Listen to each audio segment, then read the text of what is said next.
Hello guys, good evening to all of you. Once again, welcome back on my YouTube channel Learn with Concept by Yashna Sharma.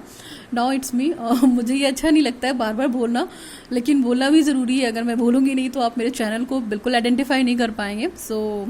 मुझे ये नाम लेना पड़ता है और मुझे मज़ा आती है ये बोलने में. प्लीज़ अगर कुछ गलत लग रहा हो तो आप उसको अवॉइड कीजिए. Let it be. नाउ आप पढ़ रहे हैं अर्चना शर्मा के साथ लर्न विद कॉन्सेप्ट.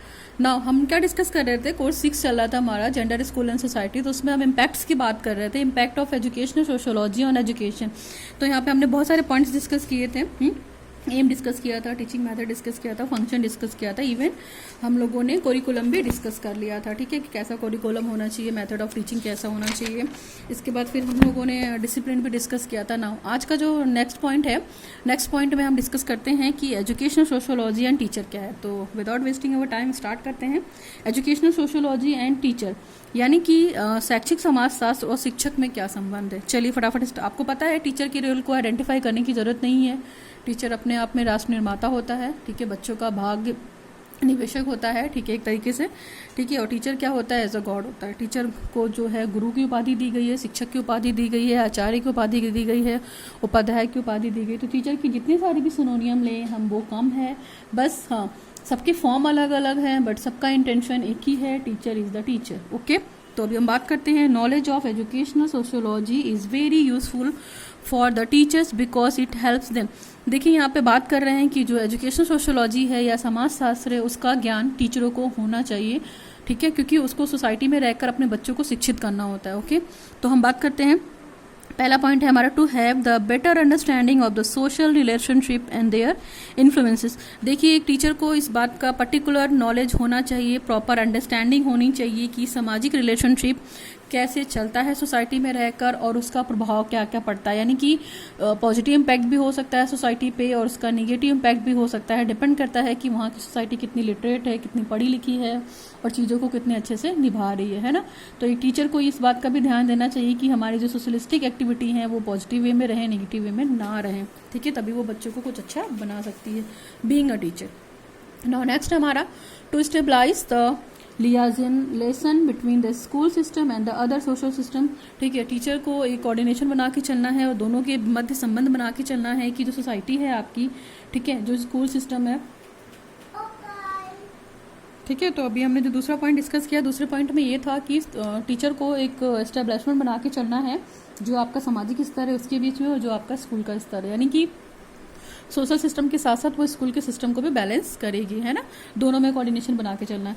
नेक्स्ट हमारा to study the needs and the aspiration of the local community. और टीचर को इस बात का भी ध्यान देना है कि जो जिस समुदाय में वो रह रहे हैं या जिस सोसाइटी में वो रह रहे हैं तो उनकी पर्टिकुलर आवश्यकताएं क्या हैं, उनकी एस्पिरेशंस क्या हैं, उनके एम्बिशंस क्या हैं, ताकि वो उस पर थोड़ा भी काम कर सकें.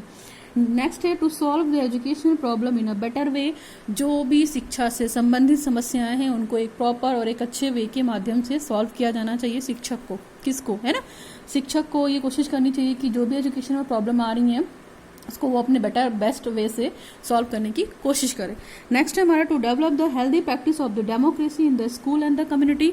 उसको एक अच्छी प्रैक्टिस लानी चाहिए, है ना. अगर वो कंपटीशन भी करा रही है तो हेल्दी कंपटीशन करवाए किसके किसके बीच में, एजुकेशन जो भी आपका स्कूल है या उसकी कम्युनिटी है. ठीक है, यानी कि जिस कम्युनिटी में आप रह रहे हैं और जहाँ का जो कम्युनिटी का जो स्कूल है तो उसके बारे में अच्छा सोचना चाहिए, अच्छी प्रैक्टिस करानी चाहिए. और उनको पता है कि वो डेमोक्रेटिक वाली फीलिंग, हमारी इंडिया डेमोक्रेटिक कंट्री है तो हम सोशली फाइनेंशली मतलब अधिकार के इस तरह से देखा जाए. ठीक है, चाहे शिक्षा का अधिकार हो, चाहे उसके अगर हम संपत्ति का अधिकार की बात करते हैं तो वो कानून में रख दिया गया है. इक्वल अपॉर्चुनिटी की बात करते हैं, समानता के अवसर की बात करते हैं. तो ये सारी चीज़ें क्या है, डेमोक्रेसी के अंतर्गत आती हैं. स्कूल और कम्युनिटी के बीच में शिक्षा को इसमें सामंजस्य करने की कोशिश करनी चाहिए बीइंग अ टीचर. नेक्स्ट है हमारा to improve the educational system. और जो हमारा एजुकेशनल सिस्टम का ढांचा है उसको एक शिक्षक ही प्रॉपर वे से सुधार सकता है.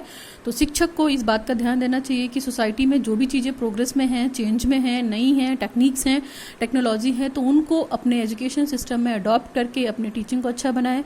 जब वो टीचिंग को अच्छा बनाएगी तो उसका स्कूल भी अच्छा होगा, लर्निंग प्रोसेस भी बेटर होंगी, बच्चे भी डेवलप करेंगे और हमारी कम्युनिटी भी डेवलप करेगी. तो that is more all about the teacher and educational sociology. Now next point है हमारा 8th point, educational sociology and school. School क्या है, स्कूल कैसा होना चाहिए. आपको पता है school plays an very important role. जो इस विद्यालय है वो समाज में बहुत इंपॉर्टेंट रोल प्ले करता है। और देखा जाए तो एक तरीके से school is a miniature of society. School is a miniature of society, यानी कि स्कूल क्या है, समाज का छोटा सा लघु रूप है, सोसाइटी। और ये कंटेंट या ये लाइन आप बोल सकते हैं बाई डीवी, है ना। कभी कभी पूछ लिया जाता है कि education is a miniature of society. Dewey का ये कहना था कि जो स्कूल है वो शिक्षा सोसाइटी का लघु रूप है। Okay, school is a miniature of society. Now next है, मैंने लिखा भी ये चीज़ को, school is the miniature of society given by the John Dewey. Next है, school is the temple of education. आपको पता है स्कूल शिक्षा का मंदिर है। स्कूल में हम अच्छी बातें सीखते हैं, बुरी बातें भी सीखते हैं। बुरी बातें इन द सेंस की जो गलत चीज़ें होती हैं टीचर आपको बताता है उसको नहीं करने के लिए। देखिए, हम अच्छी चीज़ें सीखते चले जाएंगे तो हमें गलत चीज़ों के बारे में पता नहीं चलेगा कि क्या चीज़ें गलत है।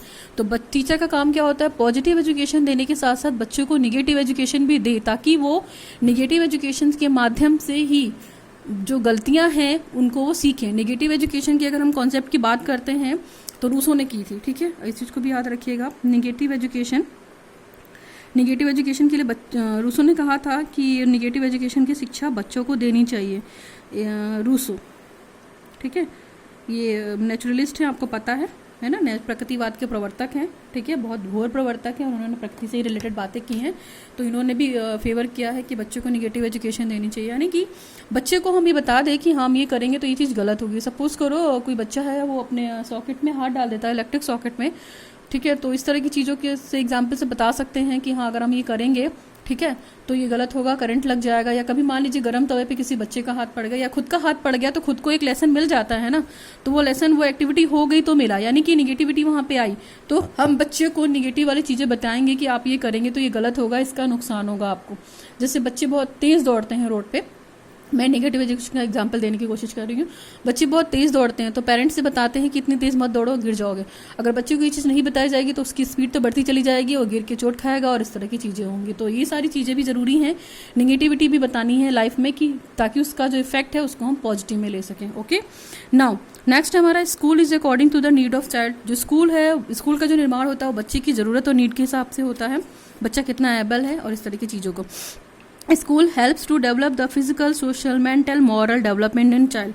स्कूल किस तरीके से हेल्प करता है, आपका फिजिकल डेवलपमेंट कराता है एक्टिविटीज़ के थ्रू, ठीक है, आपका सोशल डेवलपमेंट कराता है, आपके मानसिक मेंटल डेवलपमेंट कराता है एक्टिविटी कराकर, फिर आपको वैल्यूज़ को भी बताता है कि आप सोसाइटी में रहकर वैल्यूज़ को कैसे फॉलो कर सकते हैं। तो इस तरह की चीज़ों के लिए भी स्कूल हेल्प करता है जिससे आपका विकास होता है। और स्कूल देखिए, हम जितना भी बोलना चाहेंगे स्कूल एक मंदिर के तरीके से है, तो हम जाहिर सी बात है हम उस मंदिर के विद्यार्थी हैं जहाँ पे हम शिक्षा प्राप्त करने जा रहे हैं। तो विद्यालय क्या है, स्कूल एक तरीके से देखा जाए तो, और स्कूल एक मंदिर है और उस मंदिर को साफ सुथरा रखना आपकी जिम्मेदारी है, वहाँ पे रह के डिसिप्लिन फॉलो करना आपकी जिम्मेदारी है, ठीक है। बीइंग अ स्टूडेंट और बीइंग अ टीचर, टीचर की रिस्पॉन्सिबिलिटी है कि बच्चों को हम पॉजिटिव एजुकेशन दें, निगेटिव एजुकेशन दें, उनके इम्पैक्ट्स भी बताएं सोसाइटी में, प्रैक्टिकल चीज़ों की बात करें, रियल टीचिंग की बात करें, है ना, नेचर की बात करें, लर्निंग की बात करें, यहाँ पे एक्सपीरियंस की बात करें, लर्निंग विद प्ले की बात करें, यानी कि खेल के माध्यम से भी हम बहुत सारी चीज़ें सीख सकते हैं, बच्चों के अंदर वैल्यूज़ डेवलप करा सकते हैं, फिजिकल प्रमोशन करा सकते हैं उसका, इस तरह की चीज़ें हैं, ठीक है। नेक्स्ट पॉइंट है हमारा लिमिटेशन, ठीक है। तो ये पॉइंट्स हमारे क्लियर होते हैं, सारे 8 पॉइंट डिस्कस किए हैं मैंने, आपको दिक्कत नहीं होनी चाहिए। नाउ नेक्स्ट पॉइंट है हमारा इसमें लिमिटेशन ऑफ एजुकेशनल सोशियोलॉजी, यानी कि उसकी एक सीमित रेखा क्या है, यानी कि सीमाएं जिसको हम बोल सकते हैं कि एजुकेशनल सोशियोलॉजी की सीमाएं क्या हैं। तो फटाफट पढ़ते हैं। No adequate philosophy of education, जैसे अगर हम बात करते हैं तो फिलोसफी की भी कोई सीमा नहीं है, एजुकेशन की भी कोई सीमा नहीं है, हम जितना पढ़ते हैं उतना कम होता है। तो इसी तरीके से इसका भी पर्टिकुलर कोई एडिक्वेट देखा जाए तो सीमा नहीं है फिलोसफी ऑफ एजुकेशन। देखिए फिलोसफी भी तो क्या है, फिलोसफी का मतलब होता है नॉलेज, है ना, नॉलेज को हम विजडम भी कह सकते हैं यहाँ पे। तो हमें जो ज्ञान मिल रहा है उसके प्रति हमारे अंदर प्रेम है, तो ये फिलोसफी है। फिलोसफी कह सकते हैं आप, दर्शन भी है, इसको हम दर्शन भी बोलते हैं। दर्शन इन द सेंस कि जो चीज़ हम अपनी आंखों से देख रहे हैं और जो फील कर रहे हैं वही दर्शन है, यानी कि प्रत्येक व्यक्ति का जो दर्शन है वो क्या है, अलग अलग होगा शिक्षा के संदर्भ में। फिर नो वैल्यूज ऑफ लाइफ, इसकी लिमिटेशन ये है कि ये लाइफ की वैल्यूज़ को नहीं बताता है, यानी कि हमारे जो मूल्य हैं, हमारे सिद्धांत हैं, इनके बारे में बात नहीं करता है। ये केवल सोसाइटी के बारे में बात करता है कि सोसाइटी का रिलेशनशिप कैसा है कल्चर के साथ, एजुकेशन के साथ, व्यक्ति के साथ, इवन बालक के साथ, है ना। और सोशल एनवायरनमेंट के बारे में बात करता है, और सोशल जो प्रोसेस हो रहे हैं आपकी सोसाइटी में उसके बारे में बात करता है। नेक्स्ट है हमारा no criteria for evaluating behaviour, और बिहेवियर को कैसे हम सुधार सकते हैं, कैसे उसका मूल्यांकन कर सकते हैं, इसकी क्राइटेरिया के बारे में भी नहीं बताता है। कौन? एजुकेशनल सोशियोलॉजी, है ना। वो केवल ये बात करता है कि हमें सोसाइटी में, कम्युनिटी में रहकर व्यवहार करना, इस तरह की चीज़ें करनी है, लेकिन वो ये नहीं बताता है कि कैसे इसको इवैल्यूएट करना है या इसका मूल्यांकन कैसे करना है। नेक्स्ट है हमारा no decision about the kind of society, और उन्होंने सोसाइटी की तरफ से जो सोसाइटी का डिवीज़न है, यानी कि जो प्रकार है, उसके बारे में भी कोई बात नहीं की है। पूरी सोसाइटी को एक कम्युनिटी बना दी है जहाँ पे हर तरह का व्यक्ति रह रहा है, चाहे वो किसी कल्चर का हो, चाहे वो किसी संस्कृति का हो, ठीक है, किसी धर्म का हो, किसी रिलीजन का हो, किसी कास्ट का हो, किसी कलर का हो, नो मैटर, सभी एक ही सोसाइटी में रहकर सोशलाइजेशन कर रहे हैं, समाजीकरण हो रहा है ना। ये तो थी लिमिटेशन, 4 लिमिटेशन थी, इंपॉर्टेंट थी, आप याद करिएगा। नेक्स्ट है कंक्लूजन। ओवरऑल हम बात करते हैं कि सोशोलॉजी का जो इम्पैक्ट था एजुकेशन पे, उसका कंक्लूजन क्या है। तो to conclude we can say that the educational sociology applies the educational principle, ठीक है। अगर हम बात करते हैं ओवरऑल कंक्लूजन की, तो जो हमारा शैक्षिक समाज शास्त्र है वो सामाजिक प्रिंसिपल्स की बात करता है, सोशल प्रिंसिपल्स की बात करता है, उसके प्रोसेस की बात करता है, इवन पूरे एजुकेशन सिस्टम की बात करता है ना। तो आपको पता है कि जब एजुकेशन सिस्टम की बात करेंगे तो हम एम की भी बात करेंगे, फंक्शन की भी बात हमने की है, करिकुलम की बात की है, मेथड की बात की है, टीचिंग की बात की है, इवन डिसिप्लिन की भी बात की है। तो ये सारी चीज़ें भी हैं जो हमारी सोसाइटी में क्या है, बहुत इंपॉर्टेंट रोल प्ले कर रही हैं। तो ओवरऑल कंक्लूजन यही निकलता है। फिर इसके बाद देखा जाए तो thus educational sociology is a vast subject. आपको पता है कि ये बहुत बड़ा सब्जेक्ट है और हम इस पर बहुत ज़्यादा डिस्कशन करेंगे तो भी हमारे लिए बहुत कम है, यानी कि हम जितना पढ़ेंगे उतनी नॉलेज हमारी बढ़ेगी, लेकिन कंटेंट खत्म नहीं होगा, ठीक है। कोई लिमिट नहीं है नॉलेज की या ज्ञान की, ठीक। और ये बहुत बड़ा सब्जेक्ट भी है। मैग्नीफोल्ड एम्प्लीफिकेशन, और बहुत सारे अपने अंदर सुधार भी लिए हुए हैं इसने, इम्प्लीकेशंस भी लिए हुए हैं। It is sometimes believed that all the education question are ultimately the question of sociology। कभी कभी ये बिलीव करता है कि जितने भी एजुकेशन की समस्याएं हैं, जो एजुकेशन के क्वेश्चन है, क्योंकि देखिए व्यक्ति अभी तक ढूंढ रहा है कि शिक्षा क्या है ना। कुछ लोग बोलते हैं शिक्षा सीखने को कहते हैं, यानी कि लर्निंग को कहते हैं। कुछ लोग बोलते हैं शिक्षा आपके अंदर छुपी हुई प्रतिभाओं को बाहर निकालने का काम करती है, इसको भी शिक्षा कहते हैं। बट मतलब आप जितने भी फिलोसफर देखोगे, जितने भी एजुकेशनिस्ट देखोगे, सबकी डेफिनेशन अलग अलग है, लेकिन कहीं ना कहीं इंटेंशन क्या है, सेम है।